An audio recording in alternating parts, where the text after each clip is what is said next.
teman-teman, hari kita mulakan kegiatan kita di siang hari ini. Assalamualaikum warahmatullahi wabarakatuh.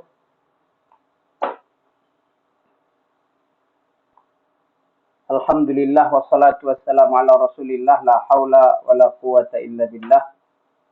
Rabbi syrah li sadri wa yassir li amri wa hlul 'uqdatam min lisani yafqahu qawli, amma ba'du.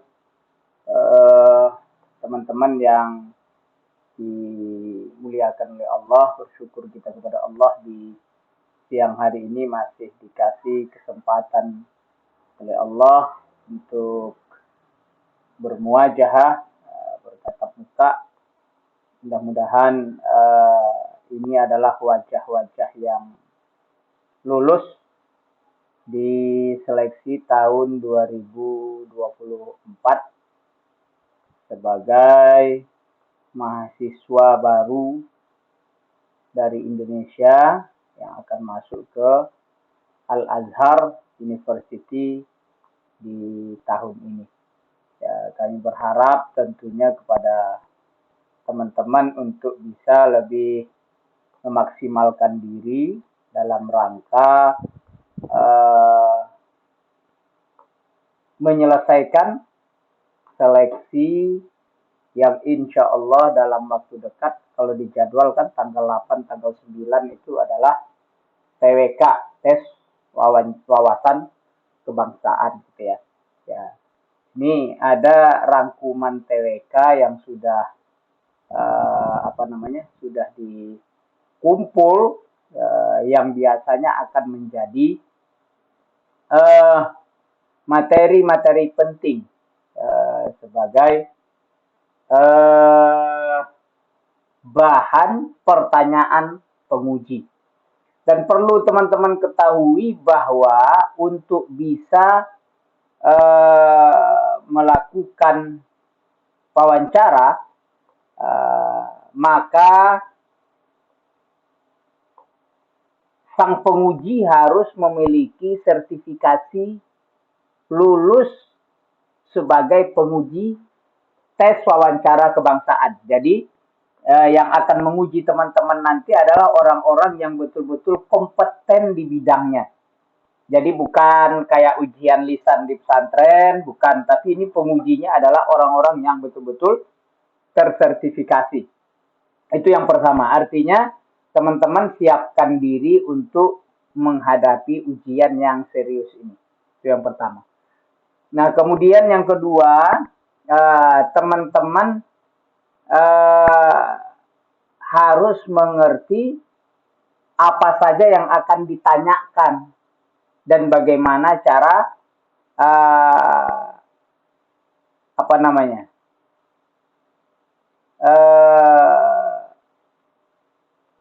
bagaimana cara menjawab pertanyaan-pertanyaan itu. Mungkin ya, pertanyaannya tidak akan sama seperti calon PNS, ya, tidak akan sama seperti orang-orang yang masuk ke sekolah kedinasan, tapi tentunya pertanyaannya akan berbobot, jawabannya juga harus berbobot. Jadi teman-teman yang ikut di siang hari ini, ada 100 orang di Zoom kita ini, mudah-mudahan bisa mengikutinya dengan baik ya.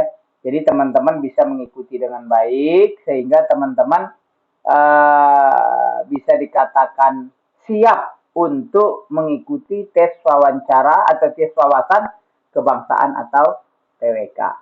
Pada prinsipnya yang paling dominan yang akan ditanyakan itu nanti pertama adalah wawasan tentang Pancasila. Ya, itu ya teman-teman harus ingat ya, wawasan tentang Pancasila. Kenapa ini penting? Karena pemerintah nggak mau ada orang yang berangkat ke Mesir, kemudian pulangnya nanti menjadi anti Pancasila. Mengatakan Pancasila tauhid, yang hormat kepada Pancasila, hormat kepada bendera adalah kafir. Pemerintah nggak mau itu. Ya, ini yang sangat amat wanti-wanti. Jadi, mumpung sebelum jauh kita bicara ini, yang punya keyakinan-keyakinan seperti itu, saya kira untuk tidak diteruskan ya. Ya, Pancasila tauhid, hormat kepada bendera haram, yang begitu-begitu. Itu adalah keyakinan-keyakinan yang tentunya tidak layak untuk ada di pikiran seorang calon Azhari yang akan berangkat ke Mesir di tahun ini. Ya. Kemudian selain Pancasila, ada juga yang berkaitan tentang perundang-undangan. Nah, jadi teman-teman nanti akan melihat ada perundang-undangan yang berlaku di Indonesia, terkhususnya itu yang ada di UUD 45, yaitu ya perlu teman-teman pelajarin. Jangan sampai teman-teman gak hafal Pancasila, terus ditanya pasal-pasal yang sudah viral, pasal 29 gak tahu, pasal 28 gak tahu, pasal 30 gak tahu. Jadi pasal-pasal tertentu ya teman-teman harus menguasai. Nah, di samping itu juga secara garis besar lain juga akan mempelajari tentang sejarah kebangsaan, meliputi dari kepahlawanan, kemerdekaan, dan lain-lain. Nah, jadi teman-teman nanti akan ditanya seputar tentang hal itu. Ya baik ya teman-teman ya. Sebelumnya perkenalkan kami dari Rehlata yang sudah bergerak dalam pembinaan seperti ini sejak tahun 2014 ya.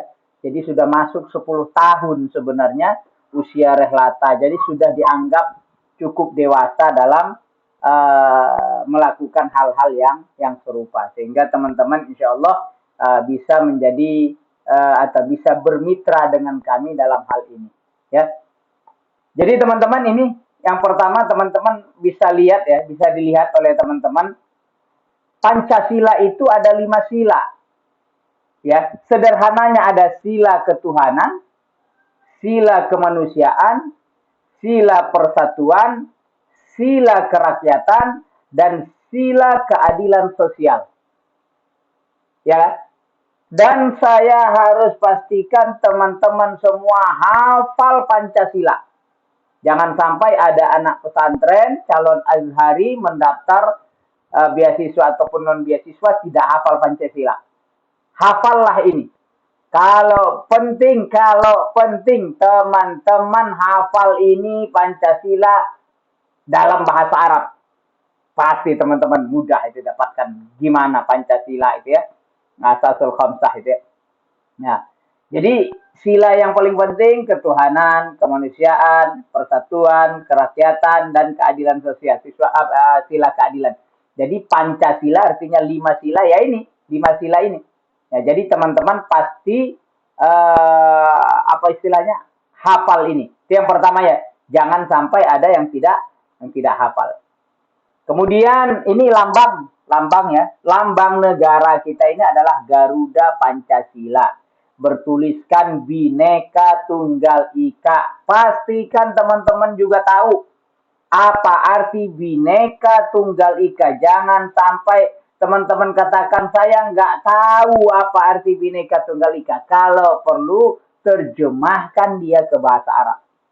Dan saya ingatkan lagi, penguji kita ini profesional. Selain profesional, dia juga alumni Azhar yang bisa berbahasa Arab. Jadi teman-teman harus serius ya, harus serius. Ya, pastikan teman-teman tahu apa arti Bhinneka Tunggal Ika, juga tahu apa arti dari lambang Garuda ini. Ya, nanti ada di depan insyaallah. Apa itu? Lihat nih Pancasila. Jumlah bulunya di sayap ada 17 teman-teman. Ini pertanda tanggal 17. Di ekor bulunya ada 8. Bulan Agustus bulan 8. Ada 19 di kakinya. Ada 45 di lehernya. Tanggal 17 bulan Agustus tahun 1945. Ini adalah hari kemerdekaan Republik Indonesia 1945. Pencetusnya, penggambarnya, ya kan, adalah Sultan Hamid II. Ini seorang raja dari Kesultanan yang ada di Kalimantan, Pontianak. Tuh, jadi teman-teman harus ingat tuh. Siapa tahu ditanya siapa yang mencetuskan Pancasila, namanya Sultan Hamid II. Emas, ya warnanya emas karena dia kejayaan. Perisai adalah kekuatan atau pertahanan. Di situ tadi ada lima sila tadi. Jadi teman-teman itu adalah simbol dari Garuda Pancasila. Kepala menghadap ke kanan itu pertanda etika. Kan Garuda itu menghadap ke kanan. Garis tebal pada perisai adalah garis khatulistiwa sesuai dengan letaknya Indonesia itu berada di garis khatulistiwa. Nih, perhatikan sekali lagi ya. Nah, ini garis tebal yang ada di tengah. Nah, di tengah itu adalah garis khatulistiwa. Jadi supaya teman-teman bisa memperhatikan itu. Garuda ini adalah kendaraan Dewa Wisnu. Ini dalam keyakinan Hindu Buddha zaman dulu ya. Garuda itu jenis elang, burung. Kalau di Mesir juga ada elang, lambang negara Mesir juga elang, gitu ya. Masing-masing ini sekedar lambang ya. Ya, yang mempunyai makna-makna filosofi seperti yang sudah kita sampaikan tadi. Jadi teman-teman harus ingat. Baik teman-teman, asal kata Pancasila dari bahasa Sanskerta. Panca 5, sila, sendi, dasar atau sila, peraturan, tingkah laku yang baik dan sebagainya. Nanti untuk teman-teman bisa lebih baca, kita akan share ini di grup sehingga teman-teman bisa membaca, memperhatikan jauh lebih panjang ya. Ya. Jadi nanti, jadi kita ambil bagian-bagian yang terpentingnya. Nah, lihat ini adalah dasar negara kita, peri kebangsaan, kemanusiaan, ketuhanan, kerakyatan, kesejahteraan rakyat. Ini versinya Muhammad Yamin. Tanggal 29 bulan Mei 1945. Kemudian ada lagi dasar negara Dr. Supomo, persatuan, kekeluargaan, keseimbangan. Sekali lagi, ini nanti teman-teman bisa baca sendiri ya. Ini terlalu dalam sih sebetulnya. Insinyur Soekarno, kebangsaan, internasionalisme, mufakat, kesejahteraan sosial, dan ketuhanan yang berkebudayaan. Ini versinya Soekarno. Sila 5 tadi ya. Nah, sila 5 itu sepertinya lebih banyak di sini. Kebangsaan, kemanusiaan, ketuhanan, kerakyatan, kesejahteraan. Ya. Nah, ada versinya Soekarno. Kemudian ada lagi dasar negara Soekarno juga. Trisila, 3 sila. Sosio-nasionalisme, sosio-demokrasi, ketuhanan. Kemudian ada Eka Sila, gotong royong. Ya, Eka Sila ini berarti satu. Sila tunggal, gotong royong. Kalau Trisila berarti 3 sila. Ada ketuhanan, kemudian ada demokrasi, dan ada nasionalisme. Nasionalisme kebangsaan. Ya. Nanti teman-teman bisa baca. Dasar negara, Piagam Jakarta. Ini Piagam Jakarta nih. Ketuhanan dengan kewajiban menjalankan syariat Islam bagi pemeluknya. Ini Piagam Jakarta yang pernah ada kemudian dihapus. Ya. Pernah ada dihapus. Dulu ketuhanan yang Maha Esa itu bunyinya adalah ketuhanan dengan kewajiban menjalankan syariat Islam bagi pemeluk-pemeluknya. Jadi orang Islam yang melakukan upaya untuk memberikan perlindungan kepada seluruh masyarakat, seluruh rakyat, yaitu dengan cara menjalankan syariat Islam. Kalau syariat Islam dijalankan, seluruh agama, seluruh suku, seluruh bangsa akan terlindungi. Pun begitu, ada saudara-saudara kita dari timur yang tidak sepakat. Tapi akhirnya para pendahulu kita itu mau menghapuskan kewajiban menjalankan syariat Islam bagi pemeluknya, akhirnya dihapus. Diganti dengan ketuhanan yang Maha Esa. Ya, ini siapa tahu kalian ditanya tentang isi Piagam Jakarta. Kemanusiaan yang adil dan beradab, persatuan Indonesia, kerakyatan dipimpin oleh hikmat kebijaksanaan dalam permusyawaratan perwakilan keadilan sosial bagi seluruh rakyat Indonesia, diusulkan oleh Muhammad Yamin. Ya, teman-teman harus tahu itu ya. Ini penting. Kemudian dasar negara, sila pertama kemudian diganti menjadi ketuhanan yang Maha Esa oleh Muhammad Hatta atas usul A.A. Maramis. Ini A.A. Maramis, tokoh dari timur yang tidak mau seakan-akan negara hanya buat orang Islam. Ya, padahal maksudnya Muhammad Yamin bukan itu. Kalau Islam sudah dijalankan, maka seluruh agama dan suku akan terlindungi. Ya, tapi meskipun begitu, pendiri negara kita tidak ngotot-ngototan karena mengedepankan persatuan bangsa Indonesia. Panitia 9 nih, ketuanya Soekarno. Ya, panitia 9, ketuanya Soekarno. Ada nasionalis, ada Islam. Ya, ya, teman-teman kenal nih, Abdul Kahal Muzakir. Ya, ini yang menjadi pendiri dari Universitas Islam Indonesia yang ada di Jogja. Ya, ini ya teman-teman ya, panitia 9, panitia 9. Nanti teman-teman baca. Sebelum Pancasila ada Ma5. Ma5 itu Madad, Madon. Nah, ini M, 5M maksudnya. Ya, ini ya di dalam kehidupan orang sebelum ada Indonesia ya. Kemudian ada Tri Prakara dan sebagainya. Teman-teman bisa baca. Saya yakin tidak akan sejauh itu ya ditanya. Kemudian berdasarkan TAP MPR, Undang-Undang Pancasila sumber dari segala sumber. Undang-Undang Dasar 1945 sumbernya Pancasila. Proklamasi Pancasila. Dekret Presiden, Surat Perintah 11 Maret 1966. Ya, ini semuanya bersumber dari Pancasila. Super Semar ini disebut dengan Super Semar ya. Surat Perintah 11 Maret. Nah, Dekret Presiden, Dekretnya Soekarno.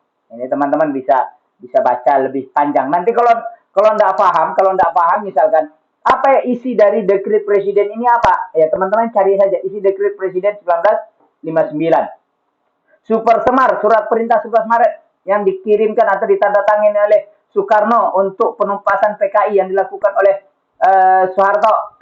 Teman-teman bisa bisa baca itu ya, bisa baca banyak. Teman-teman bisa googling ya. Karena kita tidak akan berpanjang lebar sini. Tata cara pengucapan resmi Pancasila. 1. Ketuhanan yang Maha Esa. 2. Kemanusiaan dan demokrasi. 3. Persatuan Indonesia. Ini resminya itu ya. Jadi harus ada Pancasila. 1. Ada satunya. Tidak langsung ketuhanan yang Maha Esa. Tapi ada 1, 2, 3 ada. Itu resminya berdasarkan TAP MPR tadi. Berdasarkan dalam Inpres nomor 12 tahun 1968. Itu resminya. Pancasila sebagai filosofi dan ideologi. Ya. Kenapa teman-teman perlu tahu? Karena inilah bahan yang akan ditanya. Meski tidak sejauh ini. Tapi siapa tahu pengujinya akan bertanya. Karena mereka adalah orang yang profesional tersertifikasi sebagai penguji TWK resmi bersertifikat. Ya. Kedudukan Pancasila sebagai falsafah hidup, sebagai pedoman hidup, sebagai sistem filsafat, sebagai perjanjian luhur, sebagai dasar negara, sebagai sumber dari segala sumber tertib hukum. Jadi teman-teman gini, tahun sebelumnya ada peserta itu yang ditanya, jika disuruh pilih, kamu pilih mana, Al-Quran atau Pancasila? Siapa yang bisa jawab? Ada yang bisa jawab? Pilih Al-Quran atau Pancasila? Ada yang bisa jawab? Teman-teman? Ya, pilih mana? Pancasila atau Al-Quran? Tuh, hati-hati. Ya, kamu jawab Pancasila. Ini ada berapa orang sudah jawab Pancasila? Ada Hakim, Abdul Ahmad Hakim jawab Al-Quran. Yasir jawab Pancasila. Tidak akan selesai di situ pertanyaannya. Kenapa? Tuh, ada dua-duanya. Akan ditanya kenapa. Nah, jadi teman-teman jangan terkecoh. Ya seakan-akan kita tidak punya pilihan lain. Nah, tuh. Tapi ada yang bagus nih. Al-Quran tidak menyalahkan, Pancasila tidak menyalahkan Al-Quran. Nih, yang kayak begini yang benar. Tuh. Jadi jawabannya tidak harus A, B. Tidak. Tuh. Kan bisa teman-teman lihat bahwa nafasnya Pancasila itu tidak bertentangan dengan Al-Quran. Jadi pertanyaannya kayak pertanyaan multiple choice A, B, C, D, tapi teman-teman bisa menjawab dengan jawaban yang lebih elegan. Pancasila itu tidak bertentangan dengan syariat Islam. Dengan berpegang kepada Pancasila tidak mengharuskan meninggalkan Al-Quran. Dengan berpedoman kepada Al-Quran tidak menjadikan Pancasila sebagai sesuatu yang haram dan terlarang. Ya kira-kira begitu. Jadi teman-teman bisa memberikan jawaban-jawaban yang elegan, yang baik supaya pengujinya paham bahwa teman-teman memandang Pancasila dengan Al-Quran itu tentunya bukan satu hal yang harus dibentur-benturkan. Ya, jangan karena kita Islam, Al-Quran dong, gitu loh. Ya, paham ya teman-teman ya? Nah, ini bisa dibagikan. Ya, tadi kan sudah diomongin. Nanti saya bagikan di grup nanti insya Allah. Ya, itu teman-teman ya. Jadi jangan sampai teman-teman terkecoh ya dengan dengan hal-hal yang sifatnya pertanyaan jebakan.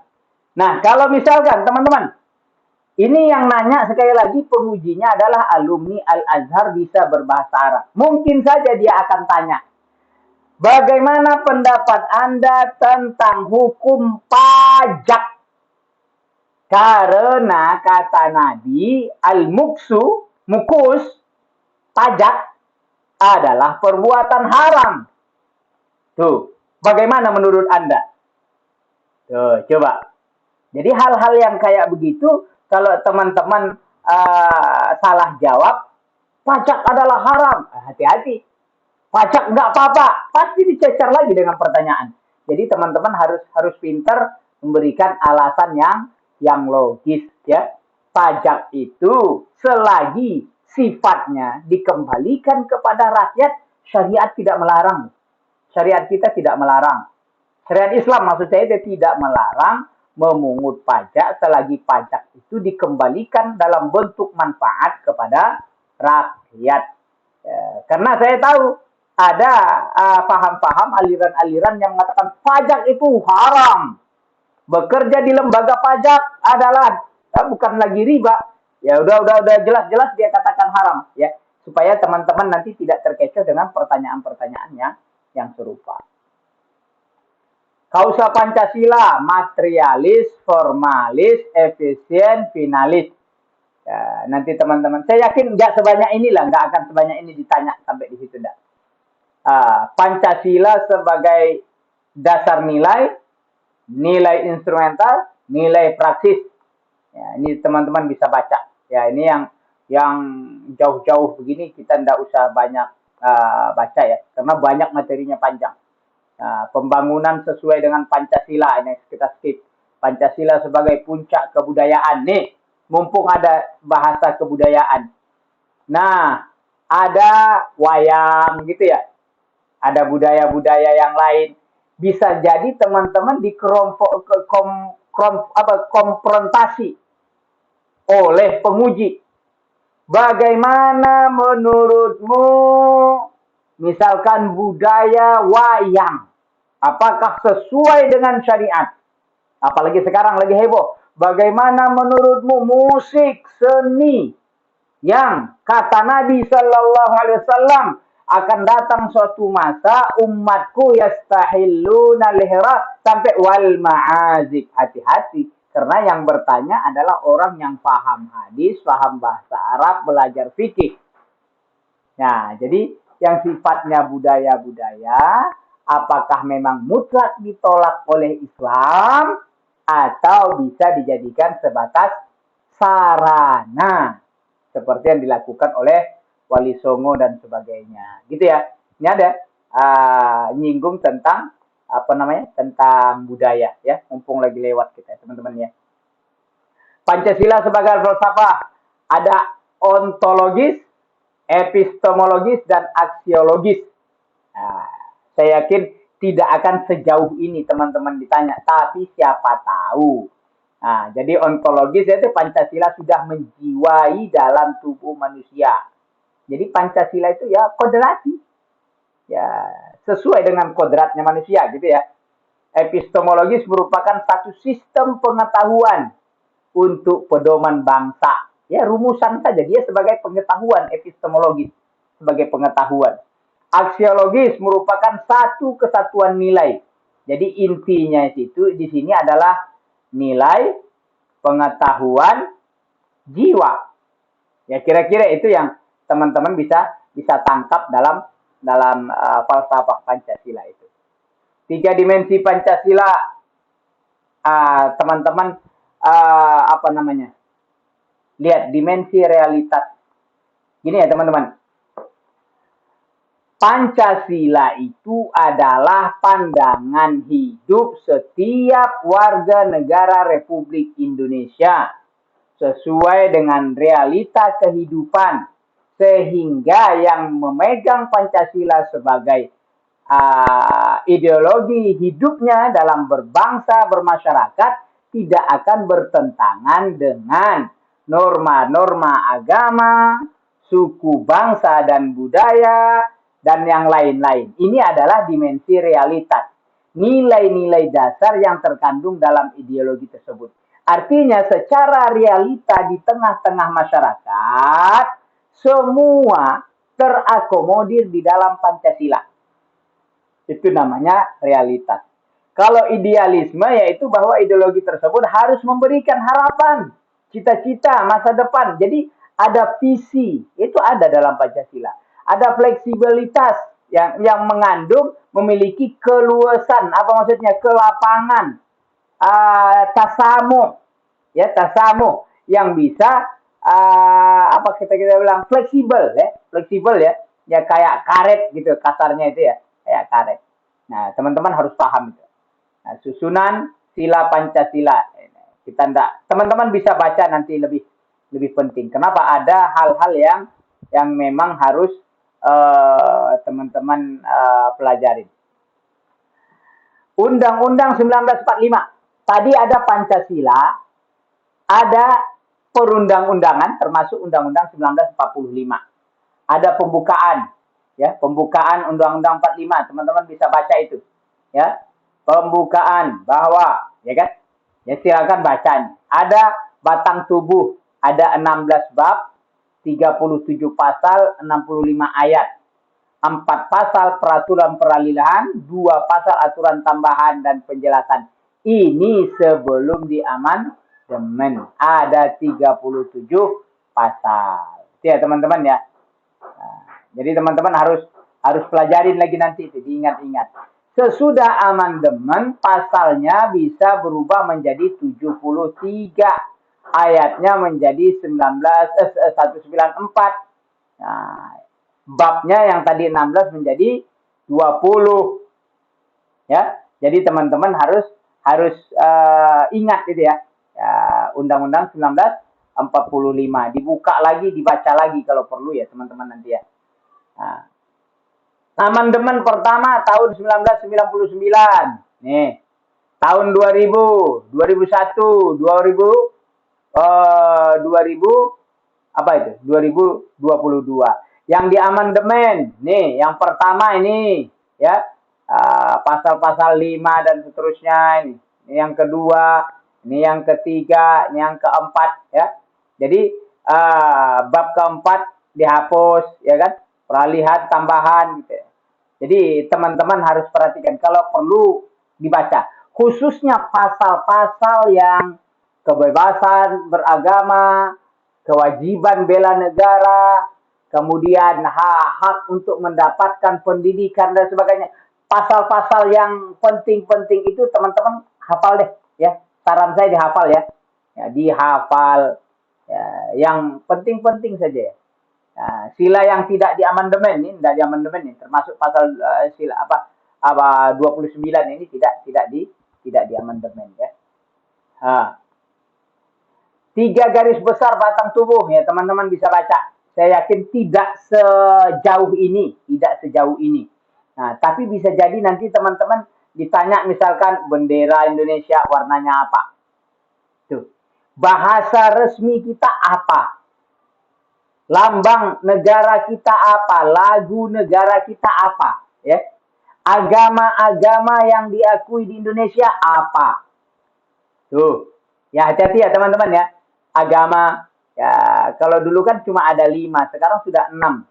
Harus hafal, harus ngerti teman-teman. Ya, bendera, apa makna bendera merah putih? Berapa ukurannya? Ya, ini ada apa namanya? Ada ukuran perbandingan lebarnya ini dengan tingginya. Ini ada perbandingan teman-teman. Sehingga ada negara juga warna benderanya persis merah putih, tapi ukurannya beda. Tuh, ukurannya beda. Jadi ukuran bendera kita itu kalau perlu dipelajari. Ya, sehingga dimensinya panjang kali lebarnya itu nanti menjadi standar. Berapa panjangnya, berapa lebarnya. Kalau panjangnya 1 meter, lebarnya harus berapa gitu loh. Jadi nggak sembarang. Sehingga ada yang kayak spanduk panjang, misalkan 15 meter, tapi lebarnya cuma 1 meter. Berarti itu tidak dianggap sebagai bendera. Bahasa resmi kita bahasa Indonesia terkait lagi dengan Sumpah Pemuda. Jangan sampai teman-teman tidak hafal Sumpah Pemuda. Berbangsa satu, berbahasa satu, bertanah air satu. Itu harus teman-teman hafal. Kapan itu dicetuskan? Ya, apa bunyinya? Ya Sumpah Pemuda. Catat ini ya, catat biar teman-teman masih ada waktu dalam berapa hari ini untuk mengumpulkan materi-materi itu ya. Kemudian pokok-pokok pikiran tergantung, ya, teman-teman bisa baca lah. Ya, saya kira ini tidak akan terlalu jauh, tapi apa salahnya kalau teman-teman mau membaca itu.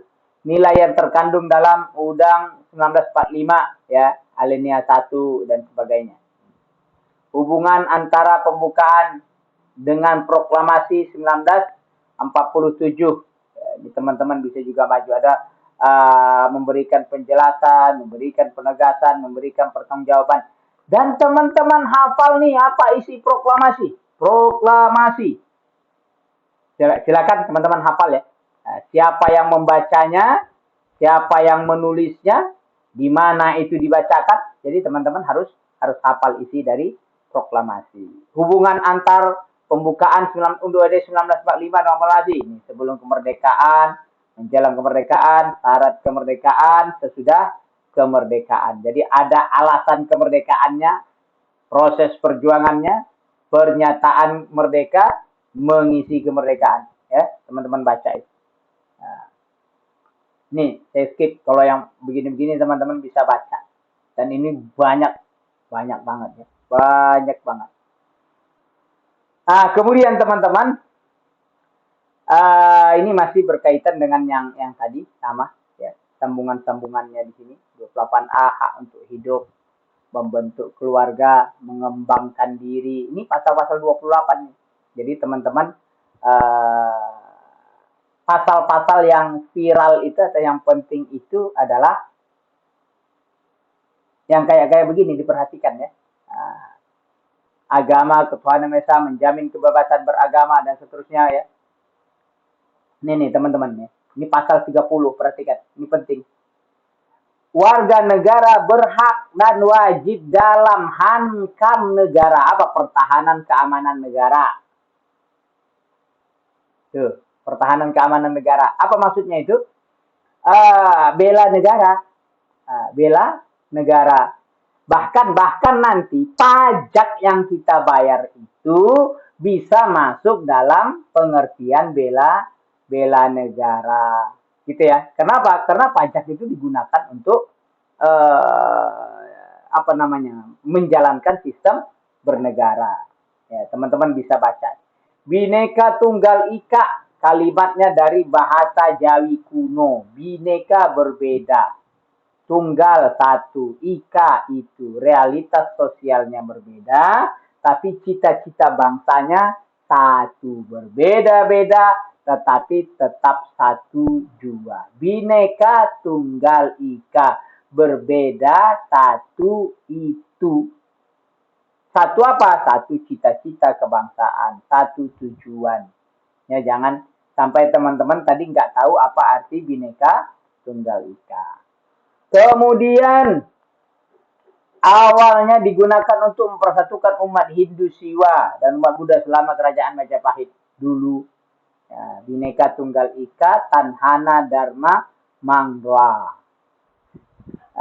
Saya kira nggak sejauh ini Eka Prasetya Pancakarsa ini nggak akan sejauh itu teman-teman ditanya. Ya. Lagi teman-teman, nanti bisa dibaca ya. Hak-hak presiden mungkin tidak sejauh itu, tapi teman-teman tidak ada salahnya. Siapa tahu ditanya apa arti gerasi, rehabilitasi, amnesti, abolisi. Ya, nanti teman-teman bisa baca sendiri ya. Asas otonom daerah ini biasanya kalau untuk PNS pasti ditanya. Pasti ditanya kalau untuk PNS. Ya, pasti ditanya orang-orang yang mau dapat S dan sebagainya. Ya, mungkin kalian nggak akan ditanya. Dana perimbangan, ini tidak akan ditanya teman-teman. Tipe-tipe demokrasi, demokrasi material, demokrasi formal, demokrasi campuran.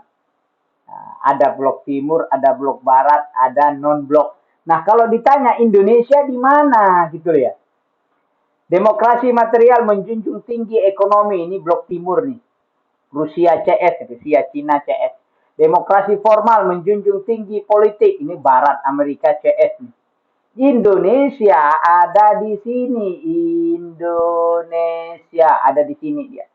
Ya, demokrasi campuran. Negara non-blok, tidak ikut blok timur, tidak ikut juga blok barat. Ini adalah Indonesia ada di demokrasi campuran. Ya teman-teman ya. Ya, siapa tahu kalian ditanya apa hukum demokrasi. Sangat mungkin teman-teman ditanya apa hukum demokrasi. Dan kalau kalian masuk nanti ke Fakultas Syariah di Al-Azhar, di tingkat akhir, di Sanah Rab'ah di tahun keempat, bagian fikih muqarin atau fikih kontemporernya, teman-teman akan mempelajari hukum demokrasi di dalam pandangan Islam. Teman-teman sangat mungkin ditanya, kalian pilih demokrasi atau khilafah? PS demokrasi. Kalian pilih mana? Tuh. Khilafah atau demokrasi? Kalau kalian pilih khilafah, kemungkinan kalian nggak diluluskan. Kalau kalian pilih demokrasi, kalian akan dicecar. Kenapa? Bisa jadi kalian dikonfrontasi lagi. Demokrasi itu kan tidak sesuai dengan syariat. Apalagi arti demokrasi dari rakyat untuk rakyat. Sementara khilafah ini dari Tuhan untuk rakyat. Hati-hati ya teman-teman ya. Jadi teman-teman harus jeli ya. Kalau ditanya kayak begitu, harus pinter. Bahwa demokrasi dalam fikih Islam kontemporer bukan satu hal yang terlarang. Dan jangan juga terjebak, demokrasi itu ya sama seperti khilafah. Tidak juga. Demokrasi tidak sama dengan khilafah ya, teman-teman ya. Jangan sampai teman-teman juga, apa istilahnya, terkecoh. Ya, demokrasi tidak sama dengan khilafah. Ya. Sistem syuro yang ada di khilafah tidak sama dengan sistem pemilu. Ya. Tapi apakah dengan demokrasi lantas kita dianggap tidak berpihak kepada Islam dan sebagainya? Apakah sistem kerajaan seperti di Arab Saudi itu lebih baik daripada khilafah atau lebih baik daripada demokrasi? Ya, kalau teman-teman mau bandingkan, ada sistem kerajaan, ya, ada demokrasi, ya. Kemudian ada khilafah. Ada khilafah. Kenapa Arab Saudi tidak pakai khilafah, tapi dia ambil kerajaan, bukan dia ambil demokrasi? Ya, jadi teman-teman harus mengerti. Jadi jangan sampai terjebak oleh pertanyaan demokrasi. Ya, menurut fikih Islam dia tidak terlarang. Tidak terlarang. Ya, hierarki peta.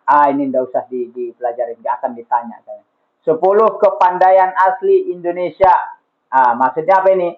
Bertawa, berlayar, membatik, gamelan, wayang, astronomi, pengerjaan barang dan logam, dan lalu-lalu. Ya, teman-teman. Nggak, kemungkinan nggak sejauh itulah. Ya. Tahap penelitian sejarahnya. Yang mau saya ambil adalah kata sejarahnya. Jangan sampai teman-teman tidak tahu siapa pahlawan kemerdekaan, siapa pahlawan revolusi. Ya, ada pahlawan kemerdekaan, ada pahlawan revolusi. Ya, pahlawan revolusi mereka yang dibunuh oleh PKI dan dimasukkan ke dalam lubang buaya.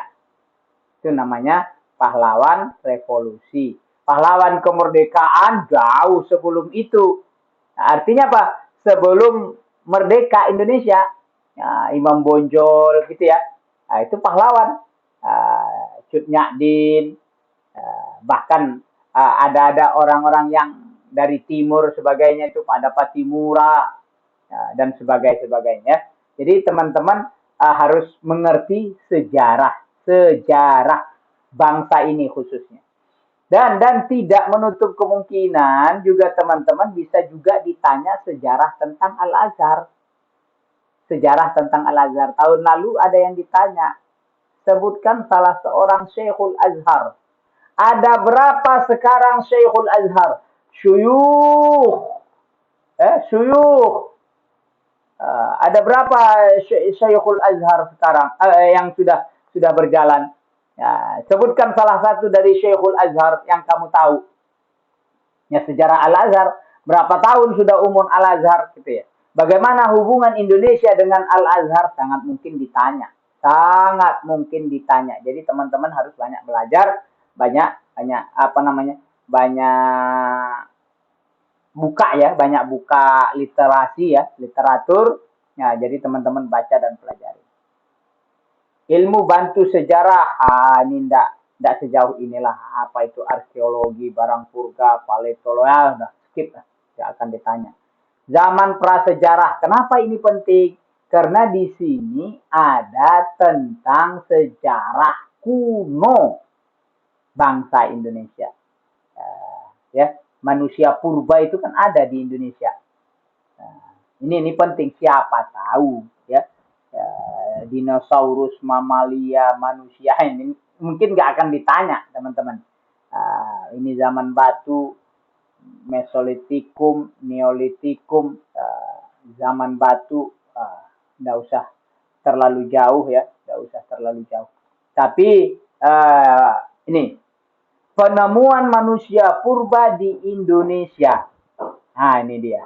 Tahun 1890 seorang ahli geologi Belanda bernama Bidi van Richel yang bertugas mencari mineral di tanah menemukan tengkorak aneh di daerah Wajak. Kemudian dia kirim ke Belanda untuk teliti, maka datanglah arkeolog dan seterusnya. Manusia purba ditemukan Pithecanthropus erectus, Meganthropus paleojavanicus, Homo mojecrates. Yang jelas pernah ada manusia purba ditemukan di Indonesia. Sejarah peradaban kuno, peradaban tua itu adalah lembah Sungai Nil, Mesopotamia. Ini Mesir nih, dua ini Mesir nih. Ya, peradaban lembah Indus, ini India ini. Sungai. Kenapa sungai? Ya, karena memang hari itu manusia tergantung dengan kehidupan sungai. Jadi di lembah Sungai Nil, di delta-deltanya itu, disitulah hidup masyarakat ya. Masyarakat peradaban Yunani, Romawi, peradaban pegunungan Andes. Ya, kalau ini kan sudah internasional ya. Tapi dua yang pertama ini adalah Mesir. Ya, Mesir, Mesopotamia ini sampai ke Irak sana ini.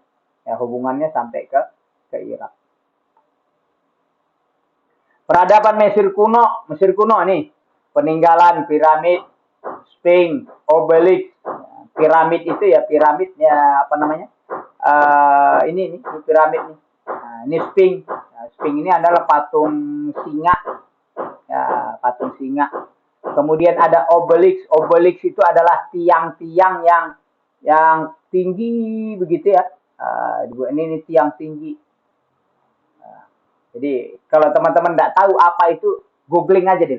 Apa itu obelix? Aksara, hieroglif. Hieroglif ini huruf-huruf apa namanya? Huruf paku. Huruf paku ya istilahnya. Ada sebutan raja Mesir, Fir'aun ya. Fir'aun itu nama raja bukan nama orang ya. Maka nanti Fir'aun itu nanti ada Ramses I, Ramses II.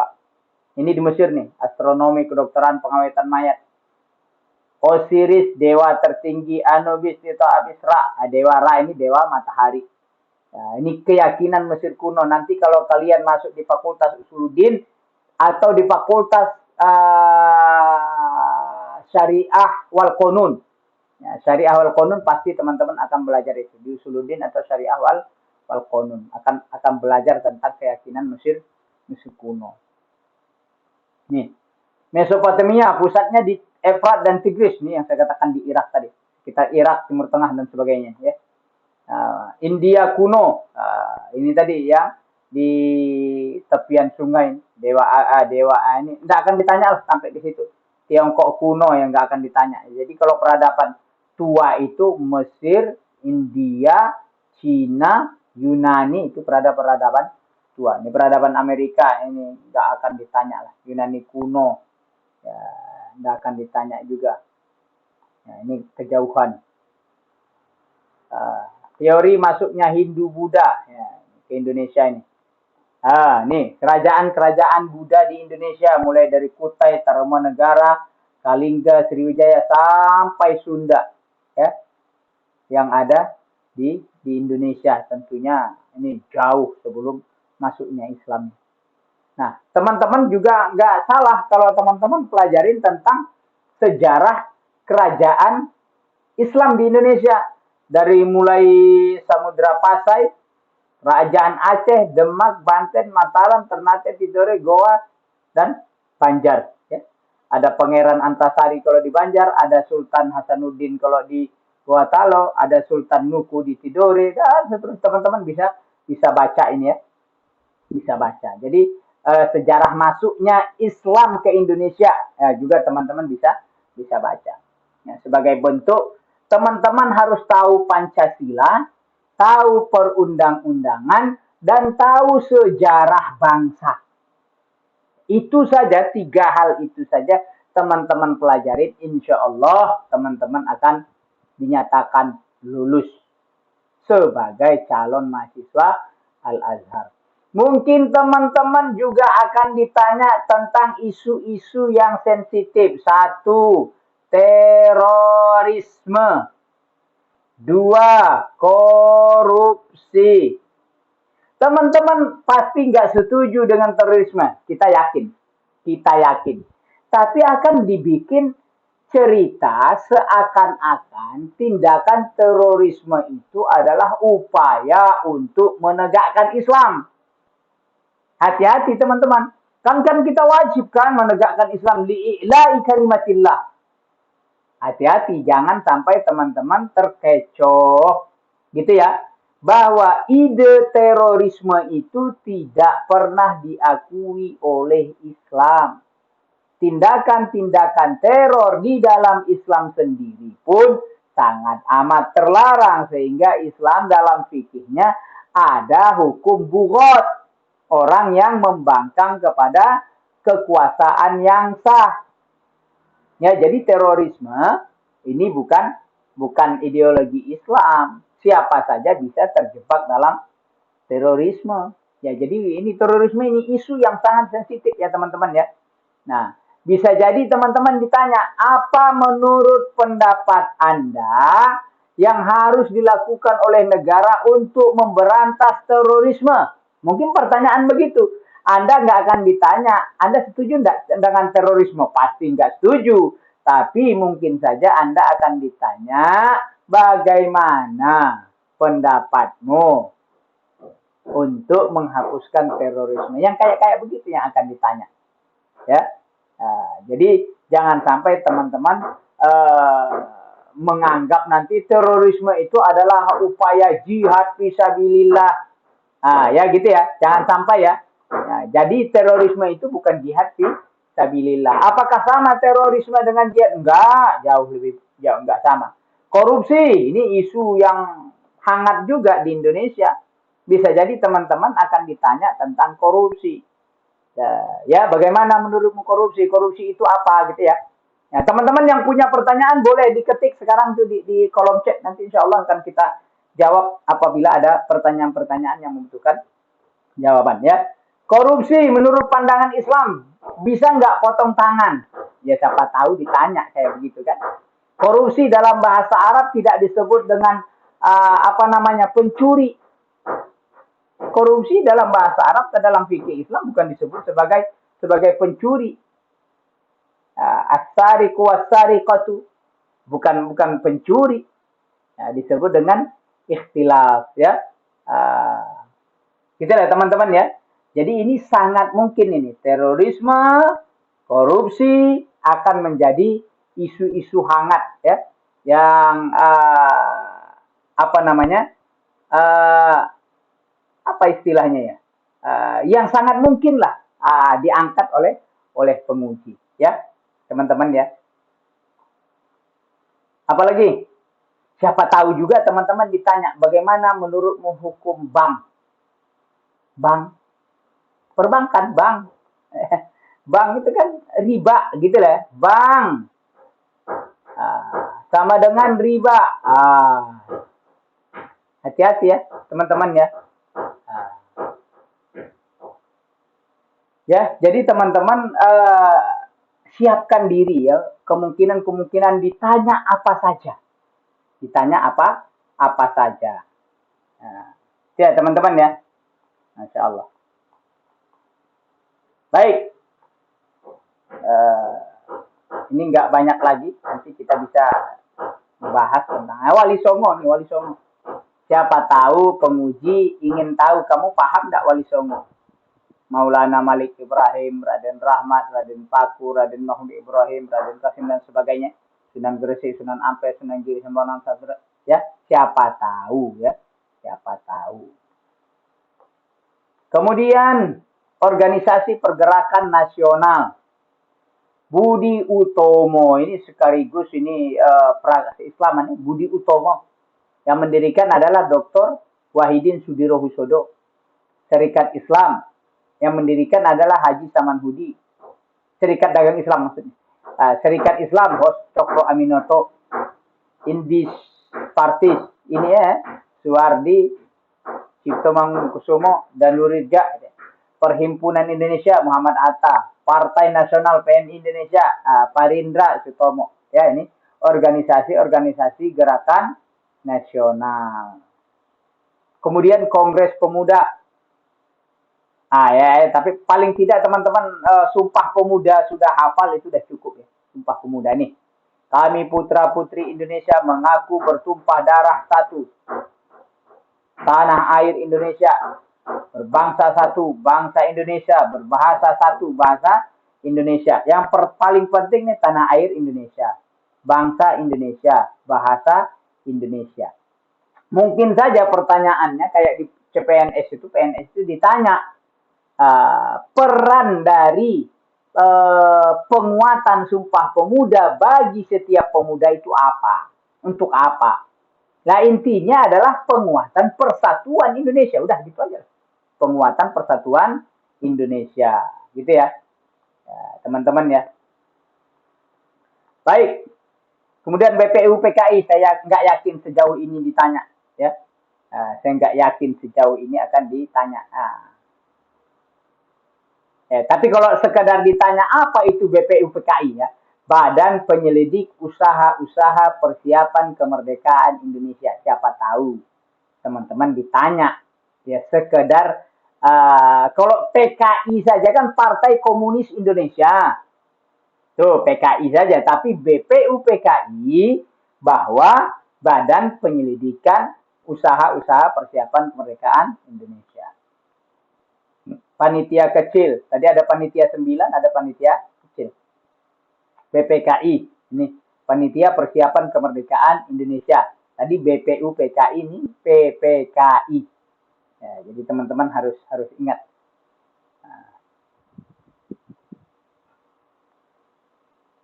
Sidang PPKI dan sebagainya. Oke. Saya kira sudah sampai ke puncak. Kita akan jawab beberapa pertanyaan-pertanyaan yang ada di kolom sini yang sudah teman-teman. Apa perbedaan NU, Nahdlatul Wathon dan Muhammadiyah? Ya, saya kira ini kan organisasi ya. Organisasi saja. Ya, mungkin teman-teman ditanya, kamu apa? NU kah, Muhammadiyah kah, Nahdlatul Wathon kah? Paling tidak teman-teman harus tahu siapa pendirinya, tahun kapan berdirinya. Ya minimal itu saja teman-teman ya. Ya kalau perbedaannya ya masing-masing, namanya organisasi pasti berbeda, tapi kan haluannya tetap sama. Gimana menurutmu dinasti masuk ke dalam pemerintahan demokrasi? Ya namanya dinasti. Dinasti itu nggak sesuai dengan demokrasi. Nah, ya kan? Itu masalahnya itu. Jawaban kita harus jawab apa jika ditanya tentang terorisme? Mohon ulang. Terorisme itu adalah bukan ideologi Islam. Semua agama musuh terorisme. Ya kan? Semua negara musuh terorisme. Terorisme dipandang dalam syariat Islam itu luar biasa, bukan cuma buat itu lebih parah daripada rampok terorisme itu. Apa saja yang sangat wajib dihafal? Ya, Pancasila, lagu kebangsaan jangan teman-teman lupa. Ya, Indonesia Raya jangan sampai enggak hafal ya. Siapa tahu disuruh nyanyi. Ya, siapa tahu disuruh nyanyi. Ya siapa tahu di pesantrennya nggak pernah ada upacara bendera. Hafalin deh. Masih ada waktu ya. Apa peran cendekiawan muslim di Indonesia untuk perkembangan umat? Wow, luar biasa. Pendidikan udah pasti. Pendidikan sudah pasti. Ya, pendidikan sekaligus mengawal bangsa ini ya. Jadi musuh kita itu bukan orang luar saja, tapi musuh dari dalam. Jadi bela negara itu bukan bela negara dari musuh luar, tapi juga dari dalam. Jadi cendekiawan muslim Indonesia ini berperan dalam bela negara. Lewat pendidikan ada, pembinaan masyarakat ada, pengabdian masyarakat ada, gitu ya teman-teman ya. Pendapat tentang orang yang buka warung di bulan Ramadan ini biasanya keluar kalau pas ujiannya di bulan Ramadan, biasanya. Tapi sangat mungkin juga. Dan ini pernah ada yang menjawab ya haram. Ya kan? Ya kan kita tahu, di bulan Ramadan kan gak semua orang wajib puasa. Ada rukun-rukun, ada syarat-syarat orang, syarat wajib ya, atau syarat wajib puasa, itu kan? Ada syarat wajib puasa. Ya. Jadi kalau buka warung luar Ramadan, no problem. Ya kan? Kalaupun mau dibatasinlah siapa yang pembelinya. Karena ada orang yang musafir, ada wanita, ada anak-anak, ada orang tua, ada orang sakit, dan sebagainya ya teman-teman. Insya Allah bisa nalar lah. Jadi pertanyaan itu memang lebih banyak ke nalar daripada hafalannya. Tadi kan ini kan apa saja yang wajib dihafal gitu ya. Nah, ada yang wajib dihafal iya, tapi ada juga yang sifatnya nalar ya. Misalkan ditanya tentang pendapat kita, jika ditanya ini gimana? Pendapat Anda Indo buat negara apa gimana sih? Saya paham. Maksudnya begini, kalau Indonesia dijadikan negara khilafah, di mana? Bilang saja kalau itu menjadi kesepakatan seluruh bangsa Indonesia, no problem. Kalau seluruh bangsa Indonesia ini sepakat sistemnya bukan demokrasi, tapi khilafah, no problem. Tapi kalau selagi bangsa ini sepakat bahwa kita ingin tetap dalam demokrasi, silakan. Ya. Yang penting adalah kesepakatan bangsa. Kita tidak tinggal sendiri, bukan cuma Islam, gitu ya. Bukan cuma suku bangsa kita, bukan cuma ormas kita dan sebagainya. Cinta tanah air menurut Islam, wah ini sudah nggak diragukan lagi bahwa Nabi pun cinta tanah air, sahabat pun bela tanah air, ya sahabat tuh luar biasa. Peperangan yang dilakukan Nabi bela tanah air, cinta tanah air itu ya bagian daripada satu hal yang baik, apalagi meskipun riwayatnya bermasalah, hubbul waton minal iman, ya Bagaimana pendapatmu kalau Pancasila diganti dengan khilafah? Ini kan yang tadi kan. Yang tadi sudah kita bahas. Sikap remaja muslim dalam menghadapi radikalisme. Nih, ya pas pertanyaannya. Jadi ada tadi terorisme, kemudian ada korupsi, ada radikalisme. Bagaimana radikalisme ini? Sebenarnya secara makna, radik itu artinya akar. Jadi pemahaman yang mengakar. Tapi maknanya sudah menjadi pemahaman yang keras. Intoleran. Remaja muslim nggak boleh intoleran. Ya, kita namanya apa? Tasamuh. Atau disebut juga ta'ayush. Ta'ayush dari asa, ya'ishu. Ta'ayush, hidup berdampingan. Tasamuh, hidup lapang dada. Di zaman Nabi pun berdampingan dan sebagainya. Jauh dari sikap radikalisme. Jadi radikal itu artinya orang yang tidak siap dengan hidup berdampingan. Pilih pemimpin muslim tapi koruptor atau pemimpin non-muslim tapi adil. Ini pertanyaan yang sering muncul memang dari tahun ke tahun. Pilih mana? Jawab saja bahwa pemimpin muslim tidak akan koruptor. Tuh. Pemimpin non-muslim. Kalau ternyata yang muslim malah korupsi, yang tidak muslim adalah adil. Gimana? No problem. No problem. Seorang non-muslim tapi lebih baik daripada seorang muslim, sangat mungkin. Gak usah harus muslim, gak harus begitu. Kenapa? Kalau dipilih orang muslim ternyata bejat, koruptor, radikal, gak harus. Nanti ditanya pakai bahasa Arab apa bahasa Indonesia. Karena pengujinya bisa berbahasa Arab, bisa jadi antum ditanya berbahasa Arab. Kalau bahasa Indonesia kan no problem. Artinya maksud saya itu siapkan mental untuk ditanya berbahasa Arab. Itu saja. Karena sangat mungkin. Sangat mungkin. Karena pengujinya alumni Azhar. Kasus keagamaan apa yang sedang ramai dibicarakan. Sekarang nggak tahu ya. Apa ya. Keagamaan. Wallahu a'lam lah. Kalau dulu ada gereja dibakar. Segala macam. Saya kira sangat mungkin itu lagi deh. Kalau yang sekarang lagi rame. Kayaknya bukan deh. Korupsi mungkin. Pendapat pluralisme. Pluralisme itu kan apa istilahnya? Apa istilah kita itu?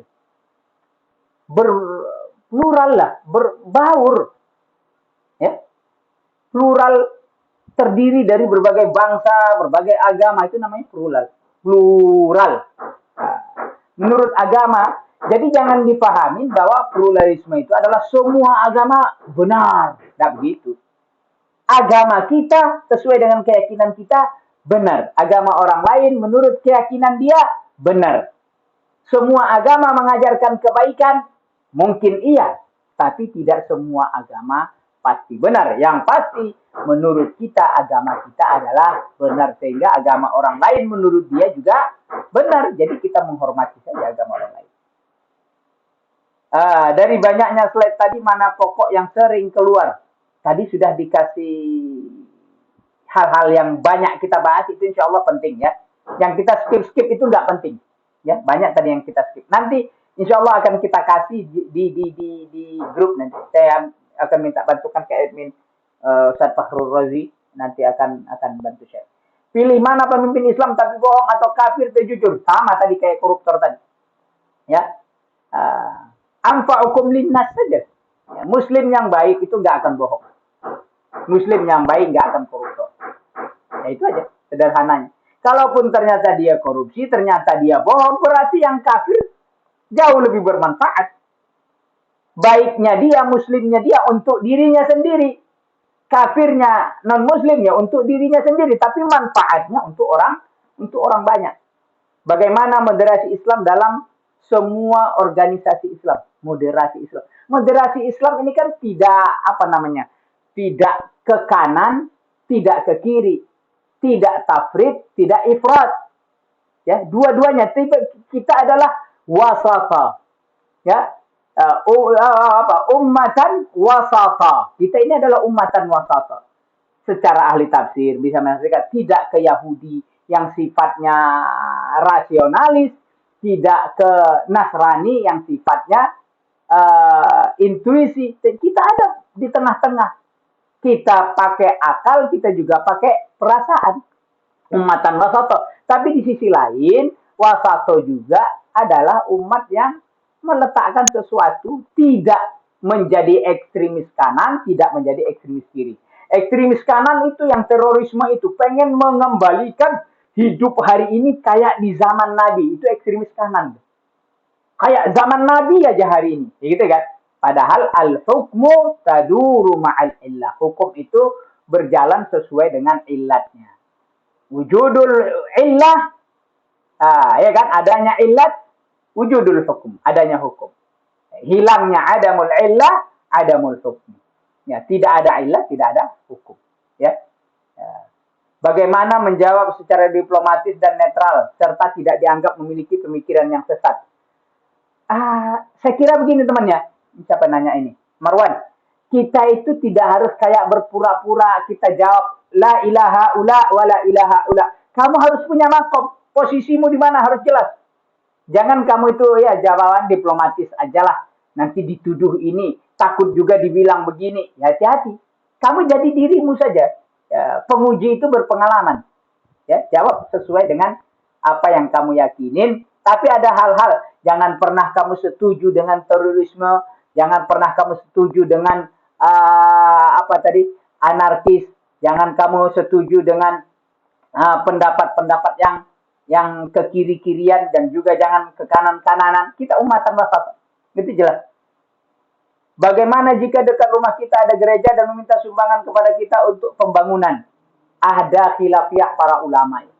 Negara boleh kok bangun gereja. Membolehkan. Negara. Bahkan di zaman Khalifah Umar bin Abdul Aziz dibangunkan gereja. Gitu ya. Ya ini memang pertanyaannya dilematis. Dilematis. Selagi sifatnya itu apa istilahnya ya? Membangun apa ya ini mungkin ya teman-teman akan ditanya, ini kan mau kurban nih. Boleh nggak daging kurban dikasih ke non muslim? Tuh, kan ada pendapat juga yang membolehkan. Ya, jadi teman-teman harus perhatikan ya. Apa betul kita harus jawab dengan wasatiyah? Wasatiyah itu kan umatan wasato tadi di tengah-tengah ya. Wasatiyatul Islam, wasatiyatul Azhar itu sangat penting. Azhar itu ada di tengah-tengah. La ilaha illa wa la ilaha ula, kan begitu. Sekilas ya. Tapi maksudnya tetap kita punya makom. Kalau bahasa Indonesia tadi non-blok gitu loh. Itulah wasatiyah. Tidak ifrat dan tidak tafrid. Tidak ekstremis kanan, tidak ekstremis kiri. Ekstremis kiri itu yang jadi ateis. Yang begitu-begitu. Ekstremis kanan itu yang pengen menerapkan, mengulang kembali sejarah di masa Nabi dan di masa dulu. Apa pendapatmu tentang fatwa ijma MUI tentang tidak dibolehkan memberikan salam kepada non-muslim? Ini sangat mungkin ditanya. Seperti Gongsi Pacau. Kok gitu tulisannya? Apa pernah mengurangi sampai bisa menghilangkan moderasi toleransi? Ya ini fatwa MUI baru ya. Sangat mungkin ditanya ya. Ucapan salam keagamaan di luar non-muslim menurut MUI itu terlarang, haram. Ya. Gitu ya. Apa menurut pendapatmu? Jawab saja sesuai dengan keyakinanmu. Kalau kamu yakin MUI itu benar, ya kamu bisa bayangkan kamu punya teman. Ya kan? Kamu punya teman. Ya, sebenarnya sederhana sih sebetulnya. Teman-teman kita non-muslim itu juga nggak masalah kalau kita ucapkan assalamualaikum kepada mereka, kalian ucapkan salam dan sebagainya, kamu ucapkan selamat pagi dan sebagainya, nggak ada masalah bagi mereka. Kita aja terkadang terlalu memperbesar-besar masalah. Ya siapa saja yang sering ditanyakan, ayo udah tadi tentang Hamas dan Zionis, nih sangat mungkin ya Hamas dan Zionis. Zionis kita tahu lah gerakan Zionis. Hamas kita juga tahu siapa Hamas. Hamas itu kan gerakan Harakah Muqawamah kan? Ya pembelaan pembela negara. Ya, dibaca lah itu siapa Hamas. Kalau Zionis sudah tidak perlu diperdebatkan lah. Siapa tokoh ulama yang paling wasatiyah? Ya, saya kira ulama-ulama kita wasatiyah kok. Ya. Baik yang di NU ataupun yang Muhammadiyah, wasatiyah semua itu. Sekuler. Nah, ini sekulerisme. Ya, sekuler itu kan memisahkan agama dengan dengan apa namanya, dengan politik lah dan sebagainya. Itu bertolak belakang dengan Pancasila. Ya, bagaimana sikap kita mengenai genosida yang sedang terjadi di genosida? Ya jelas pertentangan dengan Pancasila. Jelas pembukaan Undang-Undang 1945 itu sudah jelas bertentangan. Ya, kemerdekaan hak seluruh bangsa itu adalah harga mati. Kalian baca lagi pembukaan Undang-Undang 1945. Nah, kemerdekaan itu adalah hak segala bangsa. Ya, sehingga apapun bentuk penindasan, apalagi genosida ini, ya sangat tidak sesuai dengan norma-norma Pancasila. Apa pandangan Anda tentang Islam Nusantara? Islam Nusantara itu jangan dipahami sebagai Islam baru, gitu ya. Ya, Islam Nusantara itu adalah Islam yang diamalkan oleh orang yang ada di Nusantara. Sumbernya juga sama kok. Sumbernya sama. Gak ada. Ya sebenarnya kalau teman-teman memahaminya dengan paham yang baik, insya Allah Islam Nusantara tidak akan dianggap. Cuma kita ini kan nanti seakan-akan dibentur-benturkan, itu yang jadi masalah. Nah, kemudian ormas yang berada di Indonesia dan apa yang terlarang di Indonesia. Ya, terlarang di Indonesia ya seperti PKI dan sebagainya. Ya ormas-ormas yang apa istilahnya memiliki ide-ide apa sih namanya, ide-ide anarkis, kekerasan dan sebagainya, itu tentu dilarang. Apalagi ada ormas-ormas yang sifatnya ingin memisahkan diri dari negara Indonesia. Berapa menit wawancaranya tergantung penguji ya Riko ya. Bisa jadi setengah jam. Ya kalau pengujinya lagi asyik dengan kamu ngobrol, bisa setengah jam. Nah, bisa 15 menit, bisa 10 menit, bisa saja cepat karena dianggap kamu bagus, baik, ya insya Allah ya, tidak lama. Yang penting teman-teman siap saja. Ya, jangan lupa ya, ucapkan salam kepada penguji. Assalamualaikum Ustaz, saya ini alumni dari sini. Memperkenalkan diri gitu ya, memperkenalkan diri ya. Jadi teman-teman supaya lebih apa namanya, lebih akrab gitu ya, kenalkan diri Anda, disapa apa kabar Ustadz, apa istilahnya ya, buka diri lah untuk berdialog. Jangan ditanya jawab, tanya jawab. Kalau tidak ditanya nggak ngomong, nggak gitu ya. Jadi wawancara itu hidup, dan itu mungkin teman-teman hanya ditanya sekitar 10-15 menit aja. Nah, insya Allah jawaban-jawaban teman-teman akan menjadi positif ya, menjadi positif buat teman-teman. Saya kira itu aja, mohon maaf ya teman-teman ya, waktu kita sebenarnya sudah lewat hampir 15 menit. Jadi saya tidak bisa berlama-lama. Nanti kita bisa ramaikan di grup ya teman-temannya. Teman-teman bisa saling berdiskusi ya. Karena TWK ini adalah apa namanya, wawancara kebangsaan ini bukan cuma yang mau ke Mesir, seluruhnya. Ya, kenapa pemerintah nggak mau ada orang yang keluar negeri khususnya, atau yang jadi PNS, jadi kedinasan, ternyata jadi musuh negara gitu loh. Penghambat dari pembangunan, persatuan dan sebagainya. Itu saja tujuannya. Jadi pastikan kalian adalah warga negara yang baik. Itu saja ya, teman-teman ya. Nanti kita bisa diskusi lebih banyak di dalam grup WA ya, teman-teman yang sudah tergabung. Nanti kita bantu share materi-materi yang ada. Teman-teman kalau punya materi-materi yang lain juga boleh di-share. Ingat, jangan keluar dari materi ini. Jangan lagi nanti share Instagramnya, minta di like lah, minta di follow dan sebagainya. Pokoknya yang sifatnya materi saja kita saling share, sehingga teman-teman siap. Nah, fokus saja dulu. Ini. Jadi dibikin rangkaian mana yang harus dipelajarin. Ya, saya kira itu aja. Terima kasih sudah bergabung di sharing di siang hari ini. Mudah-mudahan teman-teman yang ada di sini bisa 89 orang, ya 100 orang tadi. Mudah-mudahan semuanya termasuk yang diterima di Al-Azhar insyaallah. Aqul qouli hadza wa astaghfirullah li wa lakum innal ghafurur rahim. Jangan lupa teman-teman beramah tamahlah dengan penguji. Kalau sudah selesai, ucapkan terima kasih, semoga Ustadz sehat selalu dan sebagainya. itu bisa merubah nilaimu.